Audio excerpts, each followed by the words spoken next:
Alright everyone, it's time for the Occult video 215. Real, total love can also be the ultimate pain. Now within Christendom, and I don't use this analogy lightly, there is a topic called agape, agape love, as opposed to other forms of love.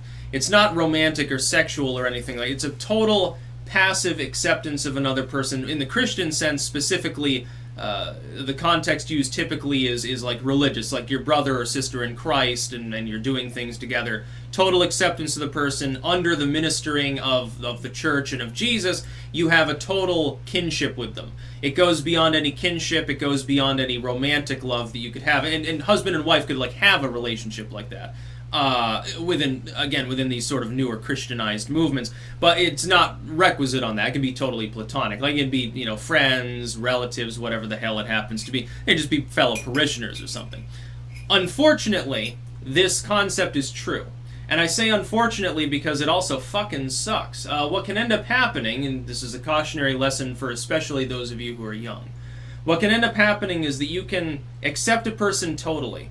You can have absolute and unending support for them in every way, so that you accept them again on a passive level beyond anything else that you can. Like, you could be their friend, their lover, their fucking brother, sister, father, mother, anything like that. You'd be just casual acquaintances, but you've come to accept them for some reason. They'd be a fellow employee. For some odd reason, it just clicks with you and you accept them forever, like a total kindred spirit. Now, some people take in the romantic sense, people do it the wrong way and they say, well, that's your twin flame or something. Well, it doesn't have to be a person who you're in a relationship with. You can feel that sort of thing for someone that you barely know. Therein lies the problem, though. The problem is that when that ends, when that person does something, if they go down a road you can't follow, so to speak, it hurts like shit. Because you still care about that person. If it's truly that form of acceptance, that form of love, that goes beyond all other possible realms of love, that feeling will never go away. It will always be there like a thorn in your side, because you're going to have to watch another person. If you're still involved with them at all in their day-to-day life, even from afar, even very casually, you're going to have to live with the knowledge that their life could be at any moment completely upended. And you don't want that, because, again, you've come to accept them totally like they're a counterpart of yourself. Such attachments are blissfully very rare, but unfortunately when they form, they tend to just be destroyed. Because, again, typically speaking, two people even strongly bonded in that manner, one person might feel that bond, the other person doesn't. It's unrequited in nature. Again, whether romantic or not. In fact, I'd say probably mostly it happens among friends and family members more than it does, people who are in a relationship of any kind. I think that's less common, although it happens. That person could destroy themselves, and if you still care about them, of course, it almost hurts you as much as it does them, because of that attachment that you've actually formed. So what I would say to people is be very careful about the attachments that you make, who you fraternize with in any way. Again, whether platonic, sexual, romantic, could be familial. You can have someone in your family and you're like, well, you don't really support them. This is also how abuse can happen. It's like, well, I really like this person, I support them and stuff, and they take advantage of that. That can happen, especially within families. You just have some grasping relative. Oh yeah, I like you so much. Let's hang out. By the way, can I bum $50 or something like that? It's a difficult topic. In fact, I would say love is much more dangerous than hate. It's much more potentially dangerous to people able to feel it anyway.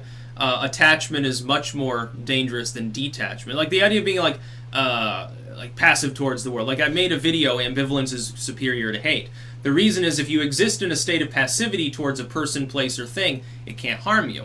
It's impossible. You can't feel anything about it. It's like you don't even give a fuck. But as soon as you feel something, if you feel hate, you can feel love. If you feel love, therefore, you can feel hate. Or you can feel disappointment. You can feel bereavement and loss. And it can really gunk you up for a very, very long time, potentially, depending on the situation. And of course, again, this goes beyond just, well, I have this friend and they get addicted to heroin or something like that. Okay, that's quite sad. Okay, but you probably don't have that significant form of attachment. At some point, you sort of throw your hands up and you're like, okay, I can't deal with this. I wish you well. I wish you wouldn't shoot heroin into your neck, but, have at it, I suppose. Maybe you stage an intervention. Maybe you're just you wander off. But then there's this once in a thousand attachment whereby the other person has been totally accepted by you as though they are an extension of yourself. And to watch somebody like that sort of wander off and do things that you think are inevitably going to cause chaos and disaster is a hard pill to swallow, definitely speaking. Some of you will know what I'm thinking about.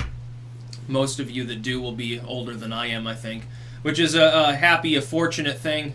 Many people will never form that sort of attachment with anyone in their life, which can also be sad. It's like, you're in a relationship, you don't really have a full acceptance, or, you don't have such a strong bond. You don't have a sibling or a parent or a friend or something you bonded with to that level. But for those people who at least inside have more emotional, even less emotional control at times, but more emotional grasp, I would say, it can be a difficult life simply on that token alone. And it goes beyond, it's such a powerful bond, it goes beyond all power of the occult. There's no spell to counter it. It's like people message me like, oh, you need a love spell. I need a lust spell to make this person I like sleep with me or something. It's like, number one, that's bullshit. Number two, okay, that's not the same kind of attachment that some people are able to feel. And heard that for years and years later, they'll still randomly think about that person and, oh yeah, I wonder how X and Y and Z are. Probably in the grave, probably fucked up, probably destroyed their lives. There's nothing they could do about it, and it's a very sad thing because you've come to accept that person in such a way. That's about all. Peace out.